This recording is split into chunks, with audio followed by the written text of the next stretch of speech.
అందరికీ నమస్కారం అండి. మనం పంచతంత్రంలో మిత్రభేదం చర్చించుకుంటున్నాం. ఇప్పటిదాకా జరిగిన కథ ఏంటంటే, సంజీవకుడు అనే ఎద్దు అనుకోకుండా యమునా నది బురదలో చిక్కుకుపోతే అతని యజమాని అక్కడ వదిలేసి అన్యమనస్కంగా వెళ్ళిపోతాడు. కానీ సంజీవకుడికి దైవం అనుకూలంగా ఉండడం వలన ఎలాగో అలా బయటపడి అక్కడున్న సస్యాలను తింటూ బలిష్టంగా తయారవుతాడు. అక్కడ భయంకరంగా అరవడం మొదలు పెడతాడు. ఇంత లోపల అక్కడికి ఆ అడవికి రాజైన సింహము పింగళక నామధేయుడు అటుగా వచ్చి ఆ అరుపులు విని భయపడిపోయి అక్కడే ఉండిపోతాడు, నదికి రాకుండా. ఇది దమనకుడు అనే నక్క గమనిస్తుంది. కరటక దమనక అనే ఇద్దరు నక్కలు ఆ సింహం దగ్గర ఉంటాయి. అప్పుడు దమనకుడు కరటకుడిని, సింహం ఎందుకు అక్కడే ఉండిపోయాడో, దాహం వేస్తున్నా కూడా ఎందుకు ముందుకెళ్ళి దాహం తీర్చుకోవట్లేదు అని అడుగుతాడు. అప్పుడు కరటకుడు, వేరే వాళ్ళ విషయాల్లో తలదూరిస్తే నాశనం అయిపోతాము, అయినా మన రాజు మనకి ఎప్పటికప్పుడు తిండి పెడతా ఉంటాడు, మనకు ఎందుకు వచ్చినాయి ఈ ప్రశ్నలన్నీ అని చెప్పేసి హితవు పలుకుతాడు. దమనకుడు అప్పుడు అతన్ని, నువ్వు తిండి కోసమే బతుకురా అని చెప్పేసి తిడతాడు. ఆ తర్వాత కథలో ఏం జరుగుతుందో ఇప్పుడు మనం తెలుసుకుందాం. దమనకుడు కరటకుడిని అలా తిట్టాక, ఇది కరెక్ట్ కాదు, అసలు రాజు దగ్గర కొలువు ఎందుకు చేరుతారో తెలుసా? తన వాళ్ళకి మంచి చేయడానికి, తన శత్రువులకి చెడు చేయడానికి రాజు కొలువు అవసరం. కేవలం భోజనం కోసం అంటే రాజు కొలువు ఎందుకు, అనవసరం మనకది. ఆ తర్వాత యస్మిన్ జీవతి జీవంతి బహవస్సో అత్ర జీవతు వయాంచి కిన్న కుర్వంతి ఉదరపూరణం. అంటే ఎవడైతే అతను జీవిస్తూ అందరినీ జీవింపజేస్తాడో అతనే ఉత్తముడు.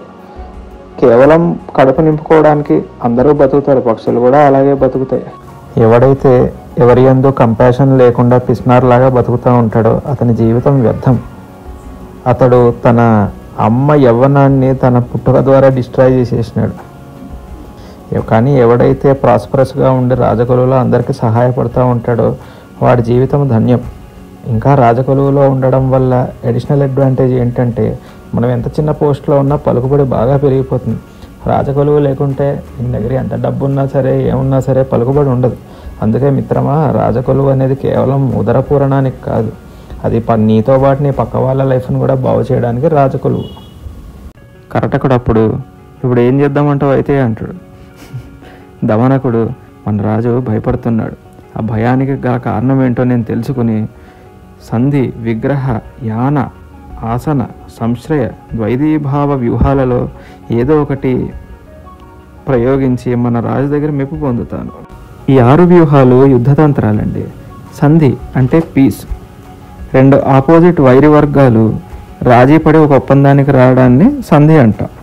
విగ్రహం అంటే ఫైటింగ్, అంటే ఇంకా సంధి కుదరినప్పుడు ఇంకా విగ్రహానికే దారితీస్తుంది, అంటే ఒకరినొకరు కొట్లాడుకోవడం. యాన ఫ్లైట్, అక్కడి నుంచి పారిపోవడం అనమాట అండి. ఆసన స్టే, అంటే ఉన్న పొజిషన్లోనే ఉంటూ ఫైటింగ్ కొనసాగించడాన్ని ఆసన అంటారు అనమాట. సంశ్రయ అంటే మనకు జోధా అక్బర్లో అక్బర్ని జోధా పెళ్లి చేసుకుని ఒక పవర్ఫుల్ అలయన్స్ క్రియేట్ చేశారు, అట్లా సంశ్రయం. ఇరు వర్గాలు లాభపడేలాగా ఒక అలయన్స్ క్రియేట్ చేసుకోవడానికి సంశ్రయ అంటాం. ఆఖరికి ద్వైదీభావం, అదే మన కట్టప్ప ఎలాగైతే బాహుబలిని వెన్నుపోటు పొడుస్తాడో అట్లాంటి వెన్నుపోట్లని ద్వైదీభావం అంటారు. ఈ 6టిని వాడుకుని ముప్పు పొంచి ఉన్నప్పుడు ఒకళ్ళు వాళ్ళకి కావాల్సిన అవుట్కమ్ రప్పించుకోవచ్చు. కరటకుడు, నీకు రాజు భయపడుతున్నాడని ఎలా తెలుసు అని అడుగుతాడు. అప్పుడు దమనకుడు, వారిని ఇక్కడ జంతువులన్నీ ఇలా పెట్టాడు, మధ్యలో అలా కూర్చున్నాడు మిన్నకుండకుండా, తెలుస్తలేదా ఎందు సంకేతాల ద్వారా రాజు భయపడుతున్నాడని? అదే చెప్తే ఎవరికైనా అర్థమవుతుందిరా, చెప్పకుండానే గ్రహించడంలోనే బుద్ధి కుశలత ఉంది. ఆకారైరింగితైర్గత్య చేష్ట్యా భాషణేన చ నేత్ర వక్త్ర వికారైశ్చ లక్ష్యతే అంతర్గత మన. అంటే ఆకారంలోని మార్పులు బట్టి, కామన్ సెన్స్ తోటి, వాళ్ళ స్పీడు, వాళ్ళు చేసే చేష్టలు, వాళ్ళ వే ఆఫ్ టాకింగ్ అండ్ వాళ్ళ ముఖ కవలికల్లో ఉన్న వికారాలతోటి అతని మనసులో అంతర్గతంగా ఏముందో కనిపెట్టేయచ్చు. అదే అండి మనం reading between the lines, reading the mind, face reading అని చెప్పేసి అంటూ ఉంటాం కదా, అది ఇదే అనమాట. ఇవే ప్రయోగిస్తూ ఉంటారు. దమనకుడు ఈ భాషలంతా విని కరటకుడు ఆశ్చర్యంగా, ఒరే నీకు ఇవన్నీ ఎలా తెలుసు అని అడిగాడు. అప్పుడు దమనకుడు, మా నాన్న మంత్రిగా పనిచేసేటప్పుడు చాలామంది పనుల నిమిత్తం వచ్చేటోళ్ళు, వాళ్ళందరి భాషల్లో నేను ఇవన్నీ బాగా అబ్జర్వ్ చేసి వీటిలో బాగా అవగాహన పొందాను అని అంటాడు. ఇప్పుడు చూడు, నేను ఎలా అయితే ఈ వ్యూహాలన్నీ వాడి రాజు దగ్గర మెప్పు పొంది మళ్ళీ మా నాన్నకి ఇచ్చిన మంత్రి పదవి నాకు ఇచ్చేటట్టు చేసుకుంటాను. నాకు రాజుని ఎలా ప్రసన్నం చేసుకోవాలో బాగా తెలుసు అని అంటాడు. అప్పుడు కరటకుడు, సరే నువ్వు రాజు దగ్గరికి వెళ్ళంగానే మొట్టమొదటి చేసే పని ఏంటి అని అడుగుతాడు. అప్పుడు దమనకుడు, ప్రాపర్ టైం కోసం వెయిట్ చేస్తానరా, అక్కడ రాజు దగ్గరికి వెళ్ళిపోగానే నేను ఇష్టం వచ్చినట్టు ఏం మాట్లాడాను, చాలా సమయం సందర్భం చూసుకుని మాట్లాడతాను, ఎందుకంటే అప్రాప్త కాలం వచనం బృహస్పతిరపిబ్రువన్ లభతే బహుజ్ఞానం అపమానం చ పుష్కలం. తన ప్రాపర్ టైం రాకుండా మాట్లాడకూడదు, అట్లా మాట్లాడితే బృహస్పతి కూడా అవమానింపబడతాడు. అందుకే ద మోస్ట్ అప్రాప్రియేట్ టైం కోసం చూసి అప్పుడే నేను నోరిపుతాను అని అంటాడు. బృహస్పతి అంటే దేవతలకే గురువు అండి. మన విష్ణు శర్మ గారు పద్య రూపకంలో అంతటి బృహస్పతి కూడా ఒకవేళ అప్రాప్త కాలంలో మాట్లాడితే, అంటే వేళగాని వేళలో మాట్లాడితే చాలా అవమానానికి గురవుతారని చెప్పారు. కరటకుడు అప్పుడు, నువ్వు చెప్పేదంతా బాగానే ఉందిరా, కానీ రాజులతో పనిచేయడం అంటే కత్తి మీద సాము. చిన్న తప్పును కూడా వాళ్ళు ఉపేక్షించరు, దాన్ని బ్రహ్మహత్యా పాతకంలాగా చూస్తారు. కానీ వాళ్ళకి ఒకవేళ నీతోటి అవసరం లేదనుకోండి, కరివేపాకులా తీసి పక్కన పెట్టేస్తారు. ఇవన్నీ జాగ్రత్తగా చూసుకోవాలి అని అంటాడు. అప్పుడు దమనకుడు, నిజమే నువ్వు చెప్పేవన్నీ నాకు తెలుసు, కానీ ప్రాపర్ యాటిట్యూడ్ తోటి రాజుకి మనం మెప్పు పొంది అత్యంత సన్నిహితులం అవ్వచ్చు. రాజులకి, లేడీస్కి, క్రీపర్స్కి ఒక గుణం ఉందిరా, వాళ్ళకి మనం మంచిగా ఉండి వాళ్ళని ప్రసన్నం చేసుకుంటే వాళ్ళు మనని అల్లుకుపోతారు. అప్పుడు కరటకుడు, సరే నువ్వు ఫిక్స్ అయినట్టున్నావు, నీకు అదే కావాలంటే అలా, కానీ శివాస్తే పంథానస్సంతు అని అంటాడు. శివాస్తే పంథానస్సంతు అంటే మీ మార్గాలు శుభమవుగాక అని. దమనకుడు అప్పుడు రాజైన పింగళకుడి దగ్గరికి బయలుదేరుతాడు. పింగళకుడు అతన్ని చూసి తన ద్వారపాలకులతోటి, మన మంత్రి కొడుకు వస్తున్నాడు, దమనకుడు నాకు చాలా ఆప్తుడు, అతన్ని లోపలికి పంపించండి అంటే ద్వారపాలకులు పంపిస్తారు. అప్పుడు దమనకుడు వినయంగా నమస్కరించి రాజు దగ్గర నిరీక్షిస్తూ ఉంటాడు. దమనకుడు ఇదే కరెక్ట్ టైం అని గ్రహించి, రాజా, ఒక భృత్యుడు రాజుతో మాట్లాడాలంటే ప్రాపర్ టైం చూసుకొని మాట్లాడాలి, అది కూడా రాజు శ్రేయస్సు గురించే మాట్లాడాలి. అదే సమయంలో భృత్యుడిని ఉచిత స్థానంలో ఉంచడం కూడా రాజుగారి బాధ్యత. స్థానేష్వేవ నియోక్తవ్య భృత్యా ఆభరణాన్ని చ నహి చూడామణి పాదే ప్రభవామీతి బధ్యతే. చూడామని తలలో పెట్టుకునే ఆభరణం, దాన్ని బాగుంది కదా అని పాదాల్లో ఉంచకూడదు. అలాగే రాజు కూడా తన రాజసేవకులకి ప్రాపర్ ప్లేస్ ఇచ్చి ప్రాపర్గా గౌరవించాలి. అలా చేయకపోతే ఆ రాజసేవకులు రాజుని ఎంత మంచివాడైనా వదిలేసి వెళ్ళిపోతారు. ఇక్కడ నక్క రాజు రాజసేవకుడు అంటున్నా, మనకిప్పుడు కాంటెంపరీ వరల్డ్లో రాజులు రాజసేవకులు లేరు కాబట్టి ఇది మేనేజర్స్ అండ్ వాళ్ళ అండర్టేకింగ్స్కి వర్తిస్తుంది. సో మీకు రాజు రాజసేవకులు అని వచ్చినప్పుడల్లా దాన్ని మేనేజర్ అండ్ దేర్ రిపోర్టీస్ అన్నట్టు అజ్యూమ్ చేసుకోండి. దమనకుడు అప్పుడు పింగళకుడితోటి, రాజా, యజమానిని పని వాళ్ళు వదిలేయడానికి ముఖ్యంగా 3 కారణాలు. మొదటిది, తనకన్నా క్వాలిఫికేషన్ తక్కువ ఉన్న పర్సన్లో తన్ని ఈక్వల్గా ట్రీట్ చేయడము. రెండవది వచ్చేసి సేమ్ క్వాలిఫికేషన్స్ ఉన్నా తన్ని పక్కన పడేయడము. మూడవది వచ్చేసి ప్రాపర్ ప్లేస్లో ప్రాపర్ రెస్పెక్ట్ ఇవ్వకుండా చేయడం. ఈ 3 కారణాల్లో ఏదో ఎదురైనా సరే సర్వెంట్ మాస్టర్ని వదిలేసి వెళ్ళిపోతాడు. మీరు నన్ను ఇంతకాలం రాలేదేంటి అని అడిగారు కదా, దానికి కూడా సమాధానం చెప్తాను వినండి. ఏ యజమాని అయితే గాజుని వజ్రాన్ని గాజుగా అనుకుని తన క్వాలిఫైడ్ వర్కర్స్ని కూడా పక్కన పెట్టేస్తాడు, ఆ వర్కర్స్కి, ఆ యజమానికి సేవ చేసే దాంట్లో ఉత్సాహం ఉండదు, ఇంకా నిరుత్సాహపడిపోతారు. మీరు నన్ను కేవలం నక్క అనుకుని పక్కన పెట్టడంతో నాకు చాలా నిరుత్సాహం వచ్చి ఇన్ని రోజులు మీ దగ్గరికి రాలేదు. నాకు చాలా క్వాలిఫికేషన్ ఉంది, మీ అందు విపరీతమైన భక్తి కూడా ఉంది, మీరు అలా చేయడం భావ్యం కాదు. కానీ ఇప్పుడు ప్రాపర్ టైం వచ్చింది కాబట్టి మీ దగ్గరికి వచ్చాను. మీరు ఇక్కడ అనుకోవచ్చు, దమనకుడు చూస్తే నక్క, పింగళకుడేమో అడవికే రాజైన సింహం, రాజుకి రాజసేవకుడు క్లాస్ పీకడం ఏంటి అని. కానీ దమనకుడు చాలా తెలివైనవాడు, అతనికి రాజు దగ్గర చనువు కూడా ఉంది, ఎందుకంటే అతను మంత్రి కొడుకు కాబట్టి. సో అతనికి అప్రాప్రియేట్ టైం వచ్చిందని అనిపించి ఇవన్నీ చెప్తాడు. ఇదంతా విని ఆ రాజు, సరే దమనక, నీ ఎంత కాదన్నా నువ్వు నా దగ్గర మంత్రిగా చేసిన వాడు కొడుకువే, నీ బాధ నాకు అర్థమైంది, కానీ నువ్వు ఎందుకు వచ్చావో అది కూడా చెప్పు. దమనకుడు అప్పుడు పింగళకుడితోటి, మనం ఏకాంతంగా మాట్లాడుకుందాం రాజా, ఎందుకంటే అపి స్వల్పతరం కార్యం యద్ భవేత్ పృథివీపతే తన్న వాచ్యం సభామధ్యే ప్రవాచేదం బృహస్పతి.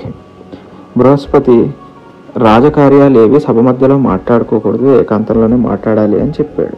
షట్కర్ణో బిధ్యతే మంత్రశ్చతుష్కర్ణో స్థిరో భవేత్ తస్మాత్ సర్వప్రయత్నేన షట్కర్ణం వర్జయేత్ సుధీ. సీక్రెట్స్ ఏవైనా 4 చెవులు అంటే 2 మనుషుల మధ్యనే ఉండాలి. 6 చెవులు అంటే 3వ మనిషి దాంట్లోకి ఎంటర్ అయితే అది ఇంకా ఎంత మాత్రం సీక్రెట్ కింద ఉండదు. అందుకే తెలివైన వాళ్ళు ఎప్పుడూ సీక్రెట్ 2 మనుషుల మధ్య ఉండేటట్టు చూసుకోవాలి. నక్క ఆ సింహంతో ఇలా చెప్పడం విని ఆ సింహం యొక్క ద్వారపాలకులకి సచివులకి అంతటికీ విషయం అర్థమవుతుంది. వాళ్ళు అక్కడి నుంచి వెళ్ళిపోయి వీళ్ళిద్దరిని ఏకాంతంగా వదిలేస్తారు.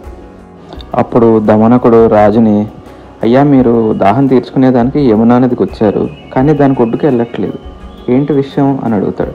రాజు, అబ్బే ఏం లేదు, అలాంటి కారణం ఏం లేదు అని అబద్ధం ఆడతాడు. అది దమనకుడు గమనిస్తాడు. గమనించి, సర్లేండి మీకు చెప్పాలని లేకపోతే చెప్పకండి. దారేషు కించిత్ స్వజనేషు కించిత్ గోప్యం వయస్యేషు సుతేషు కించిత్ యుక్తం నవాయుక్తం ఇది విచింత్య వదేద్ విపశ్చిత్ మహతో అనురోధాత్. అన్ని సీక్రెట్స్ అందరికీ చెప్పకూడదు. వివేకవంతుడు వాటి గురించి తర్కించి ఆ సీక్రెట్లు ఎవరెవరికి చెప్పాలో వాళ్ళకే చెప్పాలి. ఫ్యామిలీలో కొన్ని చెప్పాలి, ఫ్రెండ్స్కి కొన్ని చెప్పాలి. ఇది విన్నాక సింహము వీడు తెలివైనవాడు అని ఫిక్స్ అయిపోయి, సరే నువ్వు తెలివైనవాడు కాబట్టి కరెక్ట్ పర్సన్ లాగా కనిపిస్తున్నావు, నీకు చెప్తున్నాను నేను ఏంటి రహస్యం అనేది. మనకి ఏదైనా దుఃఖం వచ్చినప్పుడు దాన్ని మన హితైషులతో పంచుకుంటే ఆ దుఃఖం తీరిపోతుంది, మనం సుఖంగా ఉండొచ్చు. పింగళకుడికి దమనకుడి మీద నమ్మకం కుదురుతుంది. తన సీక్రెట్ చెప్పడం మొదలెడతాడు. నీకు అక్కడ దూరంగా అరుపులు వినిపిస్తున్నాయి కదా అని అడుగుతాడు. అప్పుడు దమనకుడు, వినిపిస్తున్నాయి అయితే అని అంటాడు. అప్పుడు ఇంకా పింగళకుడు తన మనోవృత్తం చెప్పడం మొదలెడతాడు.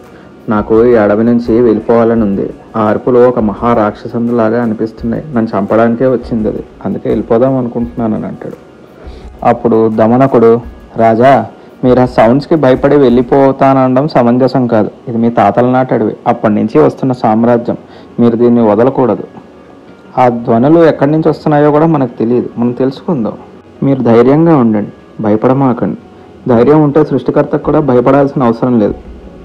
చెరువులకి అవి ఎండాకాలంలో ఎండిపోతాయని భయం, కానీ సాగరాన్ని చూడండి, ఎండాకాలంలో కూడా ఏమాత్రం భయపడవు, గర్జిస్తూనే ఉంటాయి. మీరు సాగరం లాంటి వారు, అలాగే ఉండాలి. ఎవరికైతే విపత్తుల్లో విషాదము, సంపదలో హర్షము, రణంలో భీరుత్వం ఉండదో అతను ఈ ముల్లోకాలకి తిలకం లాంటి వాడు, అతని కన్నా మాత అంత గొప్పది. కానీ ఎవడైతే మెత్తగా ఉంటూ భయపడుతూ ఉంటాడో, ఎవరికైతే ఎలాంటి మంచి లక్షణాలు ఉండవో వాడు గడ్డిపరకతో సమానం. ఒక బలమైన శత్రువు ఎదురొచ్చినప్పుడు మనకు మనం గంభీరంగా అవ్వాలి, లేకుంటే ఏంటంటే ప్రయోజనం? మీరు మొత్తం అడవికి రాజు, మీరు ఇలా భయపడుతున్నారా? ధైర్యంగా ఉండండి. మీరు ఇది కూడా వినే ఉంటారు, పూర్వమేవ మయా జ్ఞాతం పూర్ణమేతథ్య మేధస అను ప్రవిశ్య విజ్ఞాతం యావత్ చర్మచ దారుచ. నేను ఇది ముందర మాంసంతో నిండిన భాండం అనుకున్నాను, కానీ లోపల ప్రవేశిస్తే అర్థమైంది ఇది మొత్తం చెక్క తోలే అని. అప్పుడు పింగళకుడు, నేను ఇది ఎప్పుడూ వినలేదు, ఏంటిది అంటాడు. దమనకుడు గోమాయు దుందువి కథ చెప్పడం మొదలెడతాడు. గోమాయు అనే తోడేలు ఆహారం కోసం వెతుక్కుంటూ ఒక బ్యాటిల్ ఫీల్డ్కి వస్తుంది. అక్కడ డ్రమ్స్ కొడుతున్న సౌండ్స్ వినిపిస్తూ ఉంటే దానికి భయమేసి ఇంకా అక్కడ వేరే బ్యాటిల్ జరుగుతుందేమో అని పారిపోదాం అనుకుంటుంది. కానీ దానికి ఒక నీతి గుర్తొస్తుంది. భయే వా యది వా హర్షే సంప్రాప్తే యో విమర్శయేత్ కృత్యం న కురుతే వేగాన్ నస సంతాపం ఆప్నుయాత్. ఎవడైతే భయంలోనూ సంతోషంలోనూ కూడా వెంటనే పనిచేసేయకుండా కొంచెం ఆలోచించి పనిచేస్తాడో వాడు బ్యాడ్ రిజల్ట్ పొందడు. సో ఆ తోడేలు అలా వెళ్ళి దాన్ని సోర్స్ ఆఫ్ సౌండ్ ఎగ్జామిన్ చేద్దామని ముందుకెళ్తే అక్కడ పెద్ద ఢంకా కనిపిస్తుంది. దుందుబి అంటే పెద్ద ఢంకా అండి, యుద్ధాల్లో వాడతారు కదా, మన బాహుబలిలో చూపిస్తాడు, అలాంటి ఢంకా ఒకటి కనిపిస్తుంది. ఆ ఢంకా మీద గాలికి క్రీపర్స్ వచ్చి పడుతూ ఉంటాయి. ఆ క్రీపర్స్ పడే సౌండ్కి ఆ పెద్ద సౌండ్లు అనుకుని అది భయపడిపోతుంది, తర్వాత నవ్వుకుంటుంది. తర్వాత ఆ ఢంకాని చూసేసరికి దానికి అదో పెద్ద మాంసంతో నిండిన భాండంలాగా అనిపిస్తుంది. అమ్మ నాకు చాలా ఫుడ్ దొరికింది అని వెంటనే వెళ్ళి దాన్ని కరవంగానే దవడలు నొప్పుడతాయి. చూస్తే అది చెక్క ఇంకా తోలుతో చేసింది. అప్పుడు అనుకుంటుంది అనమాట, నేను ఇదో పెద్ద మాంసంతో నిండిన భాండం అనుకున్నాను, కానీ చూస్తే ఇది కేవలం చెక్క మరియు తోలుతో చేసింది అని. కాబట్టి రాజా, మనం ధ్వనులు విని భయపడాల్సిన అవసరం లేదు, దాని సోర్స్ ఆఫ్ సౌండ్ వేరే ఉండొచ్చు, మనం ధైర్యంగా ఉందాం అని దమనకుడు అంటాడు. అప్పుడు పింగళకుడు, చెప్పింది బాగానే ఉంది, కానీ అక్కడ నా పరివాహాన్ని చూసావు కదా, పులులు, ఎలుగుబంట్లు, లెపార్డ్లు అన్నీ కూడా భయంతో ఉన్నాయి, వారిలో నేను ధైర్యం ఎలా నింపాలి అని అడుగుతాడు. అప్పుడు దమనకుడు, మీరు కోపగించుకోనంటే ఒక మాట అంటాను, యథా రాజా తదా ప్రజ అన్నారు. మీకే ధైర్యం లేదు, మీ పరివాహానికి ధైర్యం ఎలా వస్తుంది? మీరు ఇక్కడే ఉండి మీరు ఫస్ట్ ధైర్యం నింపుకోండి, నేను అక్కడికి వెళ్ళి ఏముందో ఎంక్వైరీ చేసి మళ్ళీ మీ దగ్గరికి వచ్చి చెప్తాను, ఆ తర్వాత ఏం చేద్దామో చూద్దాం అని అంటాడు. పింగళకుడు, నువ్వెందుకు వెళ్దాం అనుకుంటున్నావు అని అడగ్గా దమనకుడు, ఒక సేవకుడికి తన యజమానికి మంచి చేయడం అతని కర్తవ్యము, నేను అందుకే వెళ్దాం అనుకుంటున్నాను అని అంటాడు. పింగళకుడు సరే అని అతనికి అనుమతిస్తాడు. అప్పుడు దమనకుడు ఆ సోర్స్ ఆఫ్ సౌండ్ గురించి తెలుసుకుందామని చెప్పి వెళ్తాడు. కానీ దమనకుడు అలా వెళ్ళంగానే పింగళకుడు నాలుగు ఖర్చుకుంటాడు. నేను అనవసరంగా వీడికి నా భయం గురించి చెప్పాను, వీడు ముందర నా చేత అవమానింపబడ్డాడు, ఇప్పుడు ఆ కోపంతో ఆ రాక్షసాన్ని వెంటబట్టుకుని వచ్చి నన్ను చంపేయచ్చు. ఏ భవంతి మహీపస్య సమ్మానిత విమానిత యతంతి తస్య నాశాయ కులీనా అపి సర్వదా. చాణక్యుడి కథ కూడా కొంచెం ఇలాగే ఉంటుందండి. చాణక్యుడు నందుడి చేత అవమానింపబడతాడు. అప్పుడు ప్రతిజ్ఞ చేస్తాడు, నంద నన్ను అవమానించావు, నీ వంశం వినాశనానికి నేను దారి తీస్తాను చూడు అని చెప్పేసి అంటాడు. అప్పుడు చంద్రగుప్తుని ట్రైన్ చేసి ఆ చంద్రగుప్తుని నందా డైనాసిటీ వినాశనానికి కారణమయ్యేలా చేస్తాడు. ఇలాగే పింగళకుడు కూడా దమనకుడితోటి తనకి ఆపద పొంచి ఉందని అనుకుని దానికి జాగ్రత్తలు తీసుకుంటాడు. ఎంతైనా రాజే కదండి, ఆ క్షణానికి భయపడ్డా చాలా తెలివితేటలు ఉన్నాడే. అందుకని నేను వేరే చోటికి వెళ్ళి దమనకుడు ఏం చేస్తున్నాడో చూస్తాను. అతి విశ్వాసం వల్ల పవర్లెస్ పీపుల్ తోటి కూడా నాశనం చేయబడతాం. కానీ విశ్వాసం లేకుండా విచక్షణతో ఉంటే పవర్ఫుల్ ఎనిమీ ఉన్నా కూడా మన ఏమీ చేయలేడు. అతి విశ్వాసంతో బృహస్పతిని కూడా నమ్మకూడదు. ఇంద్రుడు వృత్రాసురుడిని ఇలాగే విశ్వాసంతో నమ్మించి చంపేస్తాడు. దితి గర్భాన్ని కూడా ఇంద్రుడు అలాగే నాశనం చేస్తాడు అని ఇలా అనుకుంటూ పింగళకుడు వేరే చోటుకి వెళ్ళి అక్కడ దమనకుడు కోసం ప్రతీక్షిస్తూ ఉంటాడు. ఒక చిన్న గమనిక, మీకు ఇక్కడ సందేహం రావచ్చు, నక్క అలా సింహానికి క్లాసులు పీకుతుందా, సింహం అలా చూస్తూ ఊరుకుంటుందా, దానికి రోషం రాదా అని. మనం గమనించాల్సిన విషయం ఏంటంటే విష్ణు శర్మ ఇక్కడ ఒక రాజు ఎలా బిహేవ్ చేయాలి, సర్వెంట్స్ ఎలా ఉండాలి, రాజుకి సర్వెంట్కి రిలేషన్షిప్ ఎలా ఉండాలి, రాజుకి ఎలాంటి ఆపదలు పొంచి ఉన్నాయి, ఈ విషయాలన్నీ రాజకుమారులకి అర్థమయ్యేలాగా పశువుల క్యారెక్టర్లు వేసి కథల్లా చెప్పాడు. అందుకే ఇక్కడ అన్ని క్యారెక్టర్లు వాటి పేర్లతోనే మా సంభాషణలు ఉంటాయి, కానీ ఎక్కడ ఎద్దు, సింహము, నక్క ఇలాంటి పదాలు చాలా తక్కువగా వాడటం జరుగుతుంది. మేము కూడా అదే ఫ్లేవర్ కంటిన్యూ చేసే ప్రయత్నం చేశాం. ఆ తర్వాత ఎద్దు సంజీవకుడు ఏం చేశాడు, నక్క దమనకుడు ఏం చేశాడు, సింహం పింగళకుడు ఏం చేశాడు అనేది వచ్చే ఎపిసోడ్లో తెలుసుకుందాం. అప్పటిదాకా సెలవు.